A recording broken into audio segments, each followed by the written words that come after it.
Kabanata 181. Isang malutong na sampal ang tumunog. Mabilis na lumitaw ang bakas ng kamay sa mukha ni Jordan, kaya medyo natigilan siya. Anong ginagawa mo? Maling tao ang nataman mo. Galit na galit si Lyra at mabilis na pumunta kay Jordan para tingnan siya. Parehong gulat at galit si Jordan. Sabi ko ikaw ang tamaan, hindi ako. Nasisiraan ka na ba ng isip? Ikaw ang nasisiraan ng bait dahil sa pangahas mong bastyusan ang ating MS Squirrel. Sino ang nagbigay sa iyo ng lakas ng loob? Matigas na tanong ng manager. MS Squirrel. Napatingin bigla si Jordan kay Zia. Tapos, bumungad sa kanya. Ikaw ba ang tagapagmana ng pamilya Squirrel? Napangisi si Zia. Oh, come on, Mr. Hunter. In your presence, I can't exactly call myself an heiress, di ba? But I appreciate you not labeling me as a bitch. Mayroon kang kaunting kamalayan sa tawag kay Jordan. Hindi naiintindihan ni Belinda ang pangungutya ni Zia. Nang marinig ito, natakot si Jordan, tumahimik ka. Pagkatapos ay hinampis niya si Belinda sa mukha at saka humingi ng tawad kay Zia. MS Squirrel, I'm sorry. I didn't know it was you. Nawala na ang kay-abangan ni Jordan. Bagamat inangkin ng pamilyang Hunter na sila ang numero unong pamilya sa Wave City, iyon ay nasa ibabaw lamang. Ang pamilya Squirrel ay malayong mas malakas kaysa sa kanila. Bukod dito, sinabi na ang Squirrel ay isang pamilya ng mga martial artist, na may maraming makapangyarihang mandirigma sa bawat henerasyon. Talagang masasabing sa Wave City, mayroong royalty. Ang pagkakasala sa mga Squirrels ay katumbas ng panliligaw sa kamatayan. Jordan, bakit mo ako sinaktan? Hinawakan ni Belinda ang namamagang mukha na mukhang naaagrabyado. Naguguluhan ding tanong ni Lyra, Jordan, my mom was speaking up for you. How could you hit her? Tama na, Jordan. Dapat sa halip ay sinaktan mo siya, turo ni Lucas kay Zia. Tumahimik kayong lahat. I don't want to die with you, daing ni Jordan at saka bumaling kay Zia. MS Squirrel, please be generous at huwag kang yuko sa level ko. Ang kanyang kilos ay ganap na nagbago mula sa dati. Noon lang napagtanto ni Elijah at ng iba pa kung bakit napakagalang ni Jordan tinawag niya si Zia bilang MS Squirrel. Natigilan si Elijah at mabilis na humakbang para yumuko. MS Squirrel, hello, I'm Elijah Smith, the head of the Smith family. Hindi ko alam na ikaw pala kanina. Please forgive any offenses. Hindi siya sinagot ni Zia. Sa halip, lumingon siya kay Sebastian at nagtanong, Mr. Wilder, paano dapat haharapin ang mga taong ito? Natigilan ang lahat mula sa pamilya Smith. Ang paghingi ni Zia ng opinyon kay Sebastian ay lalong nagpatunay na lahat ng sinabi ni Sebastian ay totoo. Hasiwan ito ayon sa nakikita mong angkop. Hindi nagbigay ng opinyon si Sebastian, na ibig sabihin ay pinababayaan na niya sila. Ito ay higit sa lahat dahil kay Lillian kaya siya ay napakapagparaya. Napatingin si Zia kay Jordan at sa iba pa. I can overlook your offense against me, but your insults to Mr. Wilder are unforgivable. Dapat kang maparusahan. Parehong nabigla at nagalit si Belinda. MS Squirrel, nagkakamali ka ba? Kawawa lang siya. How could you know him? Mabilis na sinabi ni Lyra, tama, sasaktan mo si Jordan dahil sa isang mahirap na lalaki. Hindi iyon katumbas ng halaga. Nagalit agad si Zia. Itinaas niya ang kanyang kamay at naghatid ng isang malakas na sampal kay Lyra, saka nagbackhand kay Belinda. Malamig niyang sinabi, kung maglakas loob kang insultuhan muli si Mr. Wilder, tatahiin ko ang mga bibig mo. Natigilan sina Belinda at Lyra sa kahanga-hangang kilos ni Zia. Sa kabila ng sampal, hindi sila naglakas loob na gumanti. Kabanata 182. Tumingin ulit si Zia kay Jordan at malamig na sinabi, You have disrespected Mr. Wilder, kaya dapat maturuan ka ng leksyon. Someone, sampilan mo siya. Agad na humakbang pasulong ang manager, handang hamampes. Tahan na. Parehong gulat at galit si Jordan. MS Squirrel, maaring pangalawang anak na ako ng Hunter family, pero kahit hindi mo ako igalang, dapat mo man lang igalang ang pamilya namin. Huwag mo akong takutin sa family background mo. Saktan mo siya. Malamig na utos ni Zia. Maaaring i-claim ng pamilyang Hunter na sila ang numero unong pamilya sa Wave City, ngunit hindi niya sila masyadong pinapahalagahan. With Zia backing him, hindi natakot ang manager kay Jordan at sinampal siya ng 2 beses. Galit na galit si Jordan. Hindi pa siya nakaranas ng gayong kahihiyan sa harap ng napakaraming tao. Lubos nitong sinira ang kanyang dignidad. Tahimik niyang ipinangako na papatayin si Sebastian balang araw. Kahit naiinis siya kay Zia, mas lalo niyang kinaiinisan si Sebastian dahil sinisi niya ang huli sa lahat ng nangyari. Masyadong nahiya si Jordan na manatili pa. Nagsimula na siyang umalis pero pinigilan siya ni Zia. MS Squirrel, ano pa bang gusto mo? Tanong ni Jordan habang nagpipigil ng galit. Napangisi si Zia. How can you be so young yet so forgetful? Nabuhos mo ang Emperor Cognac na binigay ko kay Mr. Wilder. It was worth $200 million. Sa tingin mo ba makakaalis ka na lang nang hindi nagbabayad? Wala akong dalang ganun kalaking pera, sabi ni Jordan na halatang nahihiya. Siya ang pangalawang anak ng pamilya Hunter, hindi ang tagapagmana. Sa makatuwid, nakatanggap lamang siya ng ilang milyong dolyar sa isang buwan para sa mga personal na gastusin. Siya ay kilala sa kanyang pagmamalabas. Hindi siya makabuo ng 200 milyong dolyar, mas mababa sa 20 milyong dolyar. Are you trying to default on your debt? Malamig na ngumiti si Zia. Nakaramdam ng lamig si Jordan. I wouldn't. How about this? I'll leave her here, and I'll come to take her once I've got the money. Itinulak ni Jordan si Lyra sa harapan ni Zia, sa pag-aakalang ito lang ang tanging solusyon na maaari niyang gawin sa ngayon bilang paraan para makatakas. Jordan, paano mo maiiwan si Lyra dito? I don't agree with this, mabilis na pagtutol ni Belinda. No, I'm willing to stay, pagmamalaki ni Lyra. Lyra, nababaliw ka na ba? Paano ka papayag na maging hostage? Bulong ni Belinda. Napangiti si Lyra. Mom, you're being short-sighted. Ano ang $200 million para sa isang tulad ni Mr. Hunter? Ito ay isang magandang pagkakataon para ma-ingratiate ang sarili ko sa kanya. Kung makakapag-asawa ako sa pamilya Hunter ay depende sa performance ko ngayon. Pinag-isipan ito ni Belinda at hindi na siya pinipigilan. Nilinggan ni Zia si Sebastian. Mr. Wilder, ano sa tingin mo? Bahagyang ngumiti si Sebastian. Since she's willing to act as collateral, let's fulfill her wish. I'm not collateral. I'm just staying here for a while. Babalik si Mr. Hunter na may dalang pera para kunin ako, pagmamalaki ni Lyra. Lyra, don't worry. I'll be back soon, sabi ni Jordan bago humakbang palayo. At malamang na hindi siya makabalik sa lalong madaling panahon. Sa bagay, $200 million ang pinag-uusapan nila dito. Hindi siya mabilis makaipon ng ganoon kalaking pera. Akala ni Sebastian ay tanga si Lyra. Mula sa kanyang mga obserbasyon, maaari niyang sabihin na si Jordan ay hindi partikular na mayaman. Sa pagkakaroon ng online banking, nagtaka siya kung bakit kailangang umuwi ang sinumang mayayaman upang makakuha ng pera. Karamihan sa mga tao ay iiwasan ang sitwasyong ito kung magagawa nila, ngunit si Lyra ay may katangahang sumugod upang maging isang hostage. Kabanata 183. Malungkot ang ekspresyon ni Elijah. Sinaman niya ng tingin si Sebastian. Sinira ni Sebastian ang kanyang huling pagdiriwang ng kaarawan. Sa pagkakataong ito, nag-organisa si Jordan ng panibagong selebrasyon para kay Elijah, ngunit muli itong sinira ni Sebastian. Nagalit ng husto si Elijah. Tara na. Tumayo si Elijah para umalis, ngunit sinabi ni Sebastian, dahil nandito ka na, bakit hindi ka umalis pagkatapos mong kumain? What's there to enjoy? Mr. Hunter's left. Who's paying? Single ni Elijah. Exactly. This is Misty Oak Hotel's Emperor Room. Ang bukang fee mismo ay nagkakahalaga ng $5 milyong, at ang pagkain ay aabot sa $10 milyong.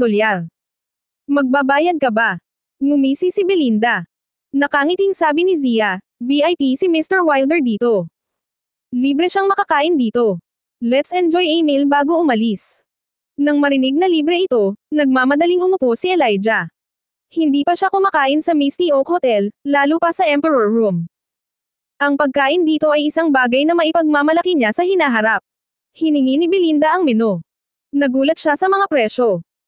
Walang mas mababa sa $180,000, at ang pinakamahal na ulam red sage soup ay nagkakahalaga ng $18 milyong.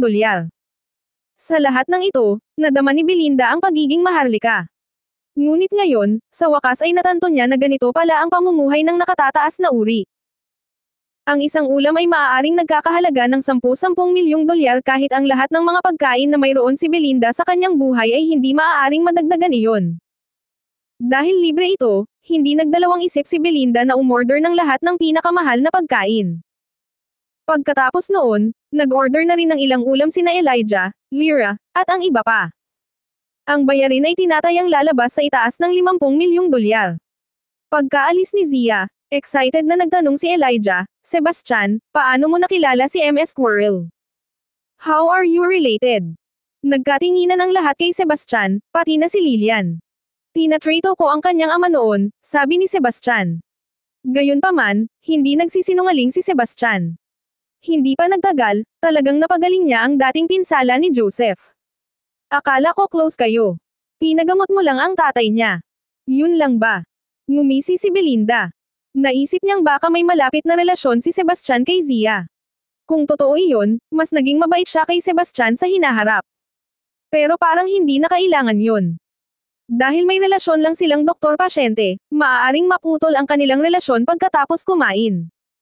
Mukhang nadismaya si Elijah matapos marinig ang sinabi ni Sebastian. Nang ihain ang pagkain, natikman ng lahat kung ano ang pakiramdam ng pagiging upper class.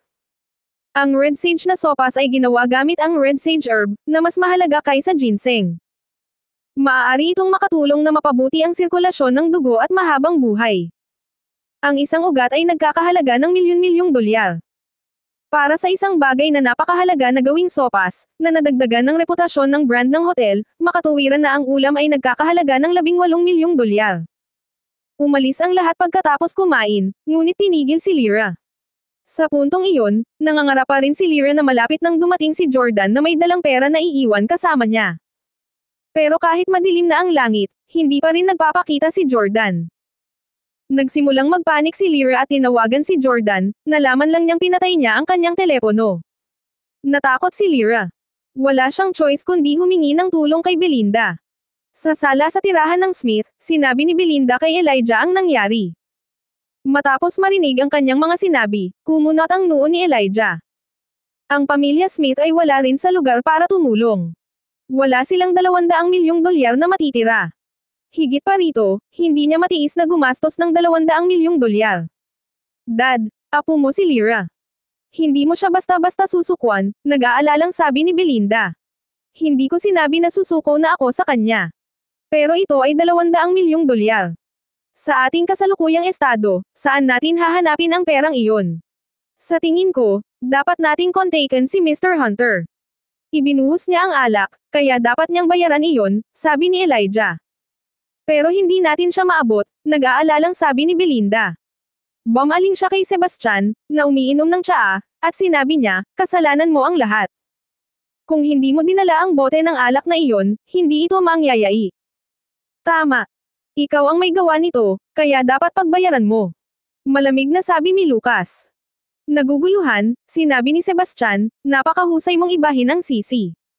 Ang Emperor Cognac ay nagkakahalaga ng 200 milyong dolyar, at ako ay sapat na mabait upang ialay ito sa inyong lahat. Pero hindi mo lang na-appreciate, ininsulto mo pa ako. Ibinuhos ni Jordan Hunter, kaya kasalanan niya. Paano mo ako masisisi?" Tumanggaw si Lilian bilang pagsang-ayon. Tama si Sebastian. Wala siyang kasalanan. Kabanata 184. May malinaw na pagkakaiba si Lilian sa pagitan ng mga sama ng loob. Dati ay hindi niya naiintindihan si Sebastian sa hotel, at masama ang pakiramdam niya tungkol dito. Ngayong mali ang pagpuna ng iba kay Sebastian, nagalit siya. Bakit hindi niya kasalanan? Kung hindi niya dinala ang bote ng alak na iyon, hindi mangyayari ang lahat ng ito. Wala akong pakialam, pero dapat kang magbayad. Ngumisi si Belinda. Ayaw kong sayangin ang oras ko sa inyo.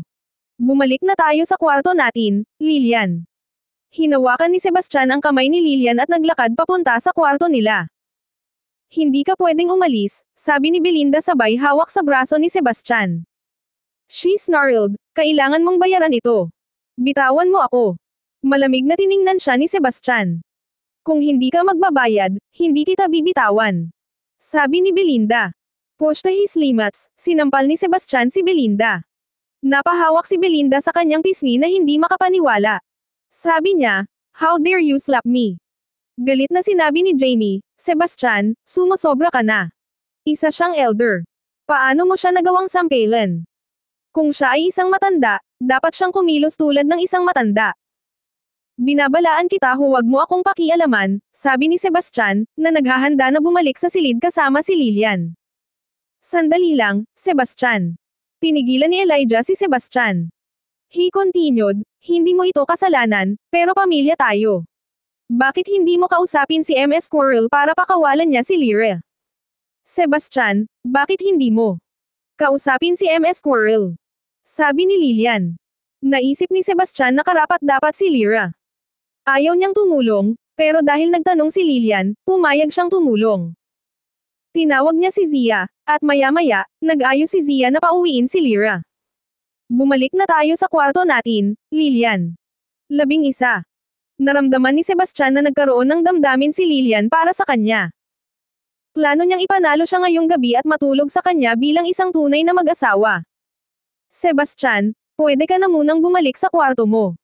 I have some things to talk to Lillian, ani Elijah. Tumanggo si Sebastian, saka bumalik sa kwartong mag-isa. Lolo, ano po? Curious na tanong ni Lillian. Hindi ako ang gustong makipag-usap sa iyo. Si Mr. Adamos, paliwanag ni Elijah. Mr. Adamos. Naguguluhang tanong ni Lillian. Chris Adamos. Sandali lang. Nandito na siya, nakangiting sabi ni Elijah. Noon lang, isang kasambahay ang nagdala ng isang lalaking nakasuot ng mga branded na gamit mula ulo hanggang paa. Si Chris, na matagal nang wala. Nang makita ni Chris si Lillian, nagliwanag ang mga mata niya. Kanina pa po MS Lillian. Ramdam ni Lillian ang pagiging possessive ni Chris sa kanya. Naging hindi siya komportable. Anong negosyo mo sa akin, Mr. Adamos? 11.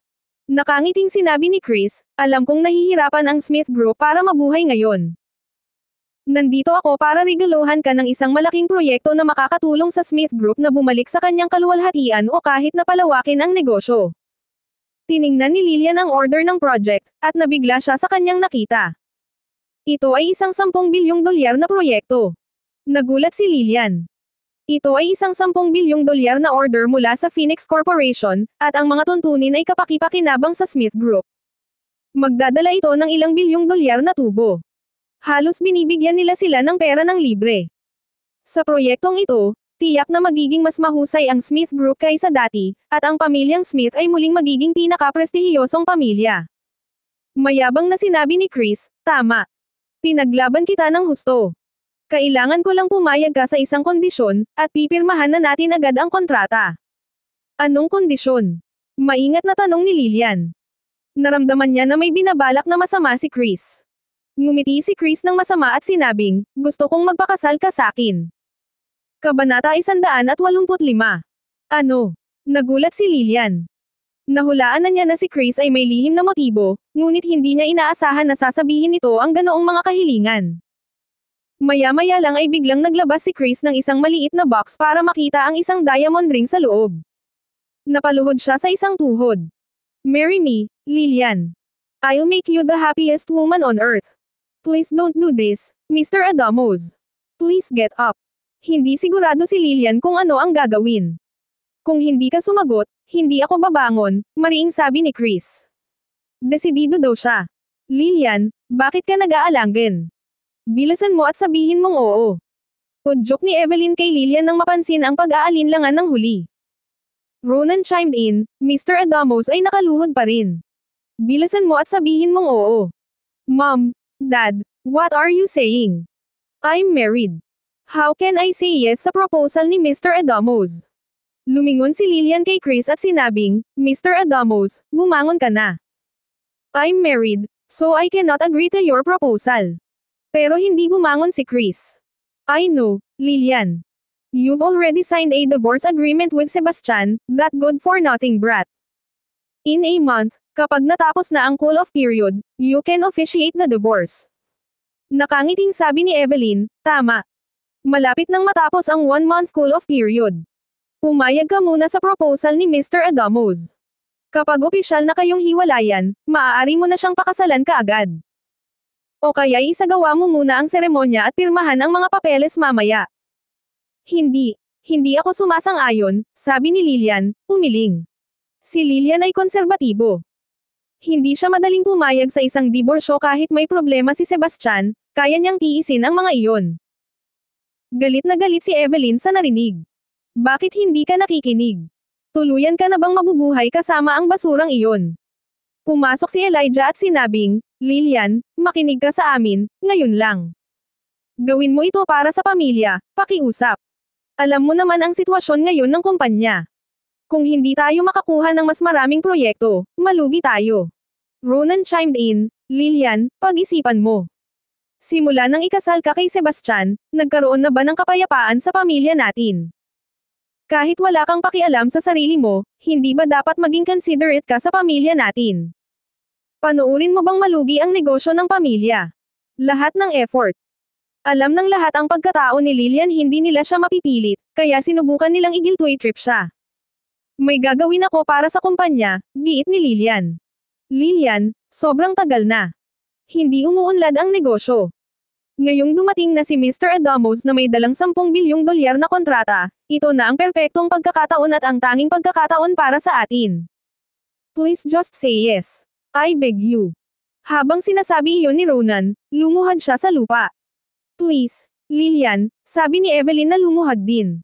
Ma, Dad, anong ginagawa mo? Bumangon ka na. Nagmamadaling hinailan ni Lilian ang kanyang mga magulang, ngunit tumanggi silang bumangon. Kung hindi ka sumagot, hindi tayo babangon, giit ni Evelyn. Huwag mo akong pilitin. Si Lilian ay nasa bingit ng luha. Hindi siya sigurado kung ano ang gagawin. Lilian, gusto mo lumuhad din ako? Tanong ni Elijah, sumenyas na lumuhad. Okay, okay. I agree. Hindi napigilan ni Lilian ang kanyang kalungkutan, at napaiyak siya. Ramantala, nagpalitan ng tingin sina Elijah, Ronan, at Evelyn na pangiti sila. Excited na isinuot ni Chris ang singsing sa daliri ni Lilian. Huwag kang mag-alala, Lilian. Magiging mabuti ako sa iyo habang buhay. Oo nga pala, ito ang draft agreement para sa $10 billion project. Pero major project ito, kaya hindi tayo maaaring maging pabaya sa mga kontrata. Mag-o-organize ang ating kumpanya ng signing ceremony in 2 days. Pirmahan natin ang agreement sa harap ng lahat ng mga prestigious families sa Ravenview City. Natuwa rin sina Elijah, Ronan, at Evelyn. Maaaring hindi mula sa isang prestihiyosong pamilya si Chris, ngunit ang kanyang ama, si Ambrose Adamos, ay ang vice-presidente sa Phoenix Corporation. Ngayong sumali na si Chris sa Phoenix Corporation bilang isang department manager, mayroon siyang magandang kinabukasan. Sa ganitong mga koneksyon, maaaring mapanatili ng Smith Group ang isang pangmatagalang pakikipagtulungan sa Phoenix Corporation. Hindi magtatagal bago sila umangat sa tagumpay.